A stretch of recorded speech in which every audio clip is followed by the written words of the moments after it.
বিকেল 5:30 নাগাদ অগ্নিকাণ্ডের ঘটনায় ব্যাপক চাঞ্চল্য ছড়িয়ে পড়ে ধুলিয়ান জুড়ে। খবর পেয়ে ঘটনাস্থলে পৌঁছায় দমকলের একটি ইঞ্জিন ও শামশেরগঞ্জ থানার পুলিশ। স্থানীয় সূত্রের খবর, ধুলিয়ান পৌরসভার 13 নম্বর ওয়ার্ডের রাকিব হোসেন 5 বছরের এগ্রিমেন্ট করে ধুলিয়ান পৌরসভার 12 নম্বর ওয়ার্ডের এমডি নূর ইসলামের ভাতিজার কাছ থেকে একটি দোকান ভাড়া নেন। সেই দোকান হঠাৎই ছেড়ে দিতে বলেন ঘর মালিক পক্ষ। যদিও ভাড়াটিয়ার ঘর ছাড়তে রাজি হননি। তার দাবি, তিনি 5 বছরের জন্য এগ্রিমেন্ট করেছেন, 5 বছর দোকানদারি করবেন। এদিকে ঘটনা জানাজানি হতে বেশ কিছুদিন আগেই 12 নম্বর ওয়ার্ডের কাউন্সিলর শাহজাহান মহালদার তাদের মধ্যে বিচার সালিশ করে দেন এবং তিনি ঘর মালিককে 60,000 টাকা দিতে বলেন ভাড়াটিয়াকে এবং ভাড়াটিয়াকে ঘর ছেড়ে দিতে বলেন।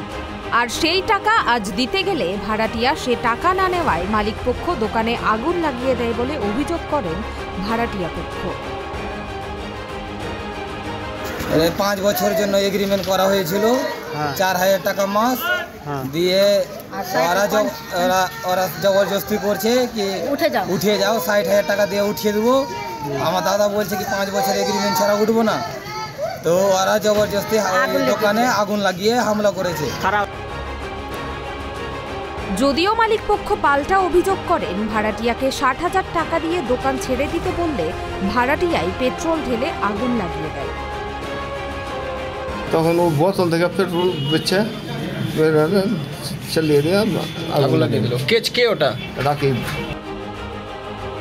তবে একে অপরের প্রতি অভিযোগ তুললেও ঠিক কী কারণে ভয়াবহ অগ্নিকাণ্ড ঘটল, পুরো বিষয়টি তদন্ত করে দেখছে শামশেরগঞ্জ থানার পুলিশ। মুর্শিদাবাদ থেকে মিলন সরকারের রিপোর্ট, ট্রাইব টিভি বাংলা।